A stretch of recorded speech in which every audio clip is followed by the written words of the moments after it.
Nos encontramos en Aparri, al norte de la isla de Luzón, en Filipinas, uno de los puntos más lejanos alcanzados por nuestros aviadores en los años 20.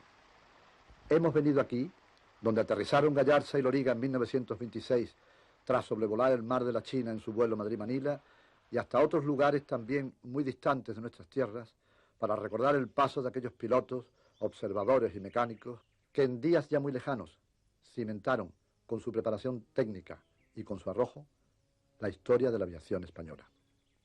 La evocación de estos grandes vuelos formará parte, entre otras muchas cosas, de la serie que hoy iniciamos y que tratará de presentarles la hermosa aventura de los españoles que desde lejanos tiempos trataron de dominar el aire en una lucha romántica y esforzada. La aeronáutica de nuestro país tiene una historia tan brillante como poco difundida, no ya a nivel mundial, sino entre los propios españoles.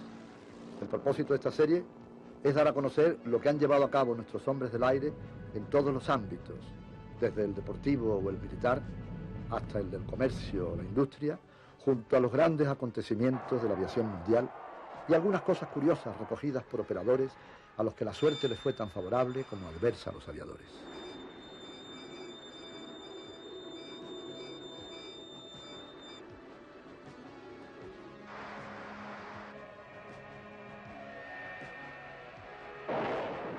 Y también, ¿por qué no?, imágenes divertidas de ese mundo fascinante que es la aeronáutica.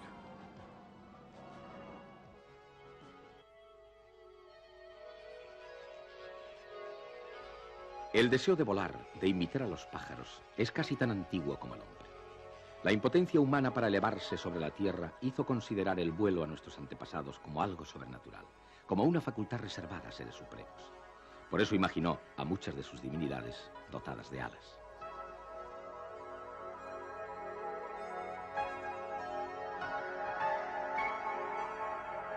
La mitología griega nos dejó las imágenes de Ícaro y Pegaso. Lo que hoy es una realidad cotidiana, el vuelo, desató en tiempos remotos la fantasía del hombre en su afán de imitar a las aves. He aquí el invento del francés Besnier, en el siglo XVII, para descender desde un tejado. Se dice que, inspirándose en este invento, compitieron por aquella época un francés y un inglés. El inglés perdió sus alas y se aferró sin más a las piernas del francés, poniéndolo en gravísimo peligro.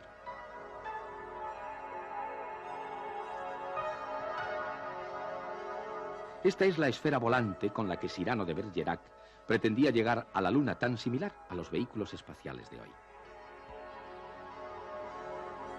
La vestimenta que llevan los astronautas, este complicado ropaje con que la moderna ciencia ha dotado al hombre del espacio, parece copiada de la indumentaria que llevaba el dédalo francés de Restif de la Bretonne del siglo XVIII. Frente a estas fantasías, muchas convertidas en realidad en nuestro tiempo, la imagen de Leonardo da Vinci se nos presenta como el gran precursor de la conquista del aire.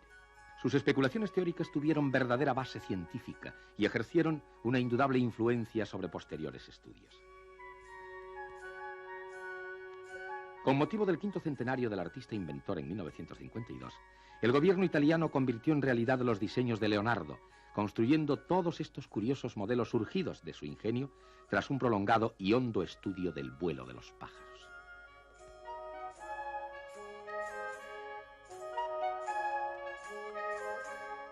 Entre otros inventos, Leonardo nos legó, por ejemplo, la hélice, y en esta disposición el fundamento del vuelo vertical, o sea, del helicóptero. Otro precursor fue el jesuita italiano Lana, que en 1670 da a conocer un invento consistente en una barquilla con 4 esferas de cobre en las que se ha hecho el vacío. Con este proyecto, el padre Lana había sentado las bases de la aerostación. En el libro en el que el padre Lana da a conocer su invento, profetiza con estas palabras el alcance en el empleo de la aeronáutica como arma. Dios no permitirá nunca que mi máquina tenga éxito para evitar las muchas consecuencias que alterarían las relaciones de la humanidad. Con ella, viene a decir, se pueden incendiar navíos con balas y bombas, y no solamente buques, sino casas, castillos y ciudades. Entre los precursores españoles de la aeronáutica destaca la figura del sabio Fray Antonio de Fuentelapeña, que en un libro publicado en 1677 establece nada menos que las normas para la construcción de una aeronave. Bajo el epígrafe de «Si el hombre puede artificiosamente volar», dice: fabríquese una barquilla de madera en la forma de un corpachón de águila. Fabríquense unas alas de material ligerísimo y que tengan una longitud en proporción con el peso de la barquilla, del instrumento y del hombre. Y añade que se fije un motor, se refiere a un artificio de ruedas, a la barquilla, que haga lo que el alma y la facultad del pájaro habían de hacer vitalmente. Fíjese también, dice luego, una cola que pueda moverse como timón cuando sea necesario. O sea, que el buen fraile español nos está describiendo en el siglo XVII un avión actual. En Toledo murió a principios del siglo XVIII otro precursor muy importante, el sacerdote brasileño de origen español Lorenzo de Guzmán, que presentó al rey Juan V de Portugal en 1709 este aerostato, probado con éxito según escritos de la época. Perseguido por hechicería, el padre Guzmán vino a España y se refugió en Toledo, donde prosiguió, al parecer, sus experiencias hasta que le llegó la muerte en 1724. Dice Gomá, historiador de nuestra aeronáutica, que la vieja tierra toledana se llevó el secreto de los descubrimientos de Guzmán.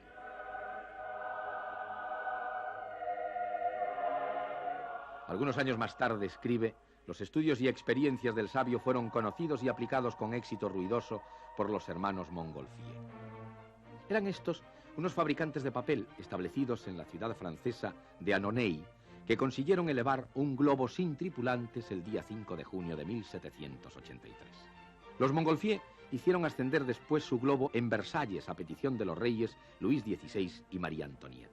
Esta vez se había atado al aerostato una cesta con un cordero, un gallo y una oca, para experimentar si un ser vivo podía subsistir en las alturas alcanzadas por el globo en anteriores pruebas.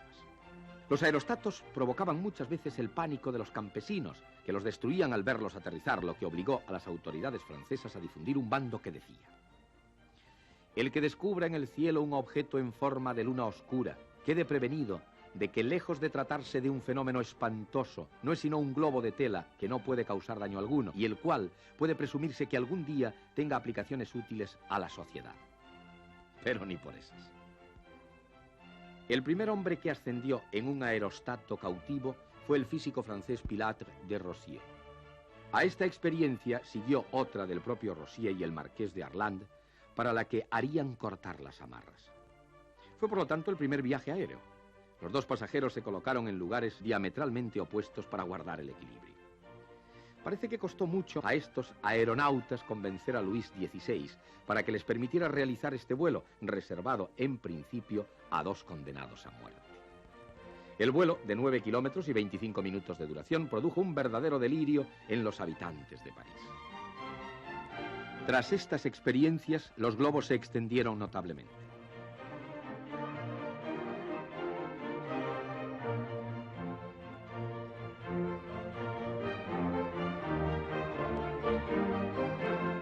Y no faltaron las más exaltadas manifestaciones de la fantasía que, naturalmente, nunca llegaron a volar.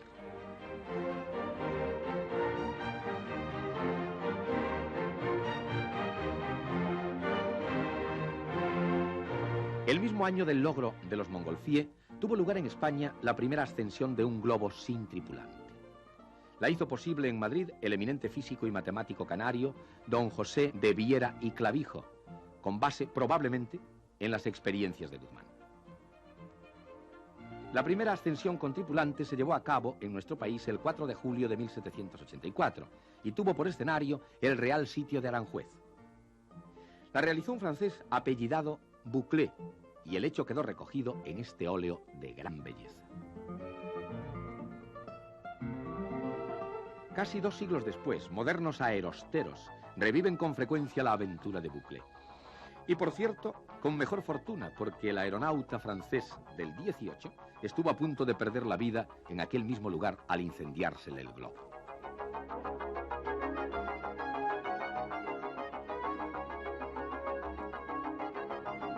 El Real Sitio del Buen Retiro de Madrid fue escenario, el 12 de agosto de 1792, de la ascensión del aeronauta italiano Vicente Lunardi.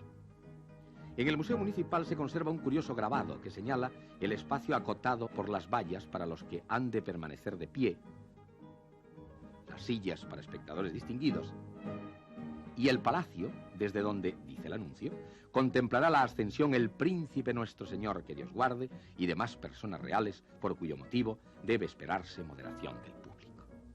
Por cierto que la moderación brilló por su ausencia, porque el espectáculo de la ascensión de Lunardi desató el más frenético entusiasmo en todos los presentes. El aerostato, cuyo vuelo fue contemplado por miles de personas a su paso por la capital y sus alrededores, cayó en Daganzo, a 5 leguas de Madrid. Pasado el primer estupor de los mozos que acudieron y a los que Lunardi obsequió con vino y bizcochos, el globo fue llevado hasta la localidad por 16 hombres que tiraron de la barquilla sin que Lunardi la abandonara, por si un golpe de viento hacía ascender al esférico. Lunardi fue muy agasajado y pernoctó en la rectoral invitado por el sacerdote don Pedro Hernández. En enero de 1793 repetiría Lunardi su exhibición en la capital de España, esta vez desde la Plaza de la Armería, yendo a caer en Pozuelo del Monte.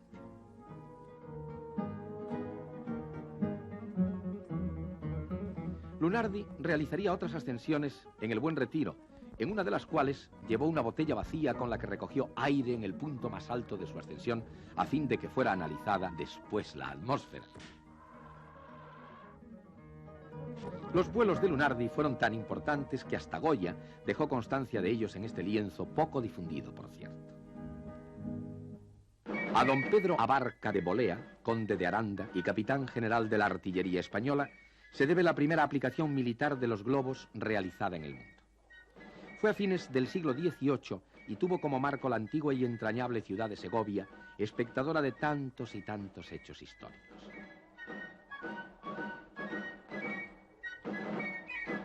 Junto al Alcázar, donde se encontraba entonces el famoso Real Colegio de Artillería, en la llamada Casa de la Química, vivía el sabio francés Joseph Louis Proust, a quien Carlos III había traído a España para que se encargase de la cátedra de química del centro docente de los artilleros.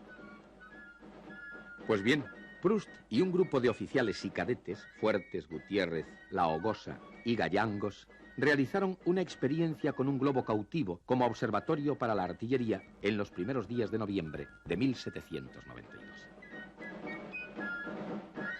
La prueba fue repetida por deseo de Su Majestad el Rey Carlos IV, verdaderamente entusiasmado con el proyecto y las experiencias, en el Real Sitio del Escorial, pocas fechas más tarde, en los días de la caída de Aranda para dar paso a la privanza de Godoy.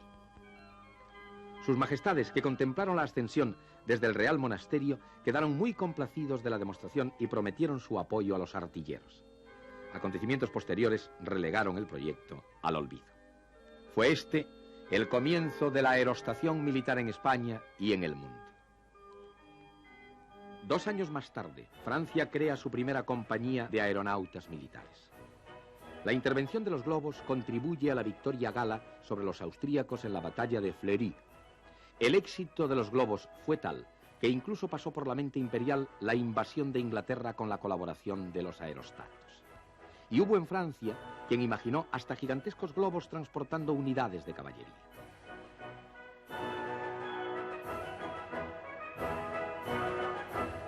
Pero Napoleón, que era muy fatalista, cobró especial aversión a los globos cuando un aerostato sin tripulantes que se elevó el día de su coronación llegó hasta Italia y se posó en el sepulcro de Nerón. Arrastrado de nuevo a gran velocidad por los vientos, el ingenio se alejó del monumento funerario, dejando en uno de sus ángulos una parte de la corona imperial que lo adornaba. El hecho fue juzgado como de mal augurio por el emperador, que prohibió desde entonces que se hablara de los globos. Poco después disolvió las compañías de aeronautas y mandó cerrar la escuela de Meudon, donde se preparaban los soldados de esta especialidad. Se dice que si el emperador hubiese mantenido su unidad de globos, no habría perdido la batalla de Waterloo. Este caballero es Monsieur Arbin, que realizó una ascensión en Madrid en 1847. El lugar elegido por el aeronauta francés fue nada menos que la Plaza de Toros, que se encontraba entonces en las inmediaciones de la Puerta de Alcalá. Para dar mayor animación a sus exhibiciones, el señor Arban rifaba entre el público asistente juegos de té y cuberterías, todo ello de plata de ley. Como era de esperar, el buen humor madrileño había de sacar partido a las hazañas de Monsieur Arban. Como consecuencia de sus ascensiones en el coso taurino, alguien pensó que podía encomendarse al aerostero francés la organización de corridas de toros en el aire, como aparece en el grabado.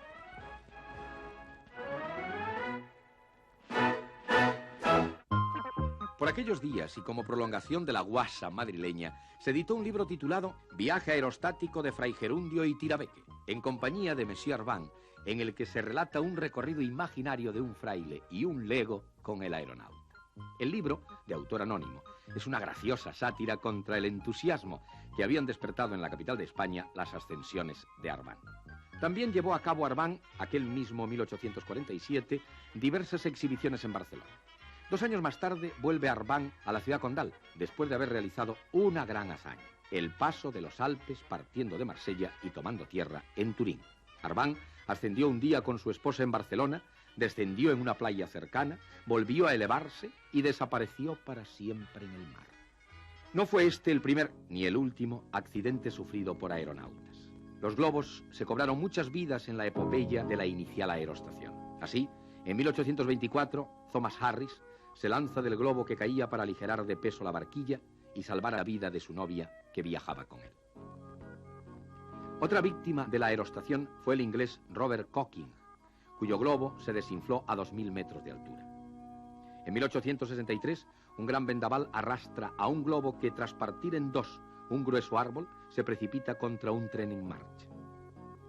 En 1873, un golpe de viento arrastró a gran velocidad a un aerostato que estaba preparado para elevarse, pereciendo casi todos sus tripulantes.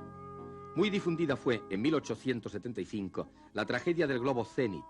Al sobrepasar los 8000 metros de altura y por defecto de los aparatos de oxígeno, perdieron el conocimiento los tripulantes. Uno de ellos lo recobró durante unos segundos e hizo descender rápidamente el globo. Pero era tarde. Sus 2 compañeros habían muerto. En otra ocasión, 1929, un aerostero español quedó sujeto de una pierna por el cable de un globo, siendo elevado a más de 2000 metros. Recuperando el hilo de nuestra historia, dejaremos constancia de las ascensiones aerostáticas del capitán Orlando en la Barcelona de 1850.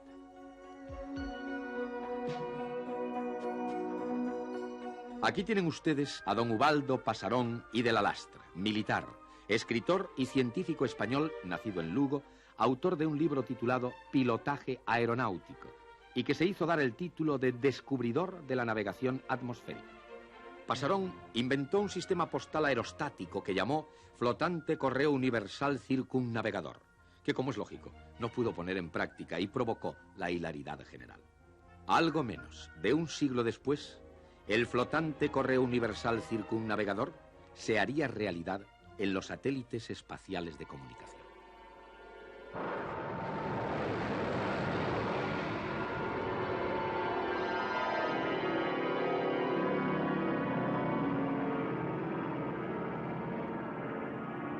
La importancia de los globos quedó claramente de manifiesto en las contiendas de la segunda mitad del XIX.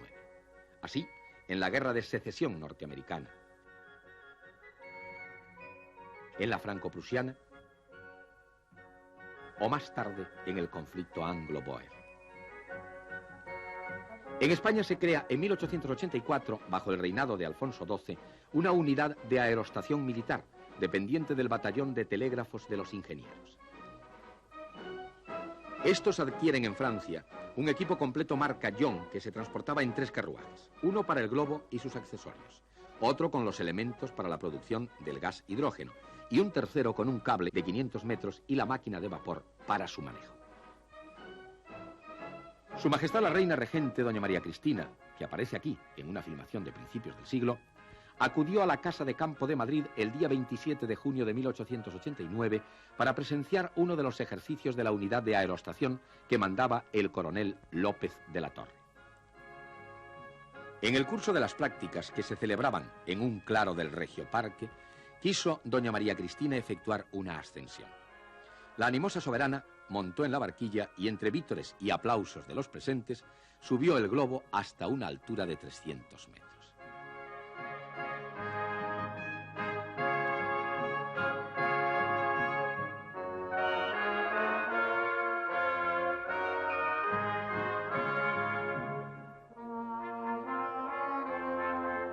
La reina Cristina fue, por lo tanto, la primera soberana de la historia que llevó a cabo una ascensión aerostática.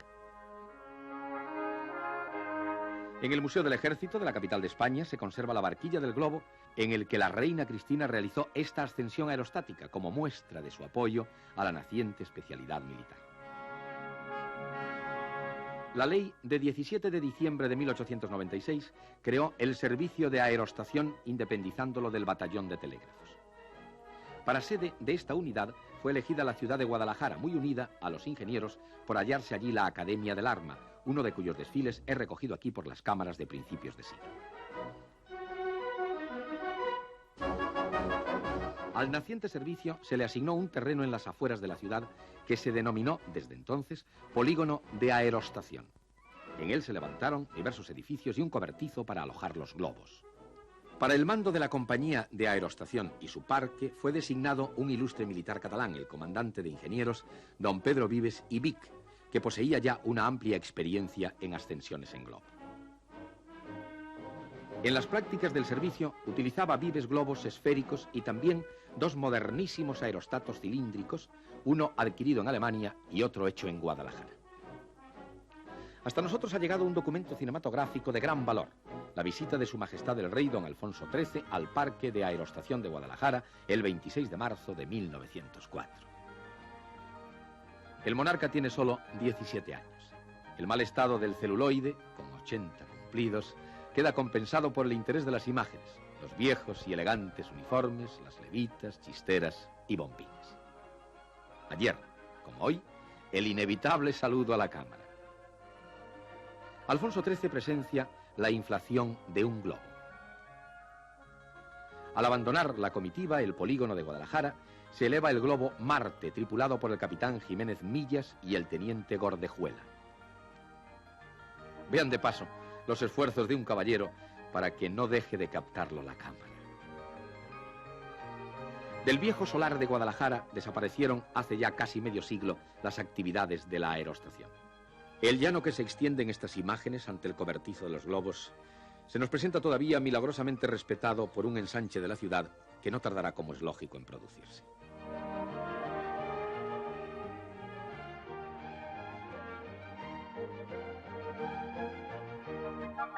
De la obra de fábrica que presentaba el cobertizo, un lecho de ladrillos para los globos, restos ya casi cubiertos evocan los comienzos de nuestra aeronáutica.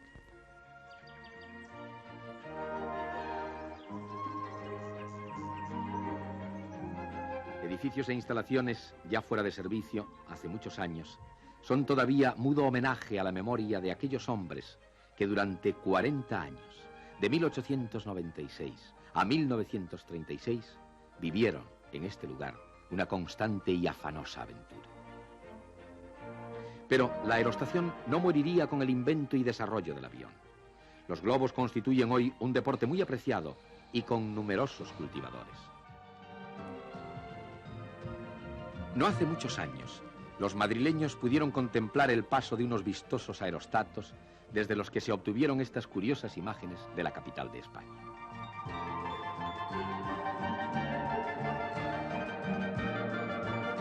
El globo, blanco de la sátira de aquel viaje aerostático de Fray Gerundio y Tirabeque, que tanto hizo reír a los escépticos del 19, había sobrevivido al autor del libro, a los lectores y al mismísimo Monsieur Arban, que anunciaba en 1847 sus ascensiones desde las plazas de toros, rifaba cubiertos entre los asistentes y acaparaba la rechifla general.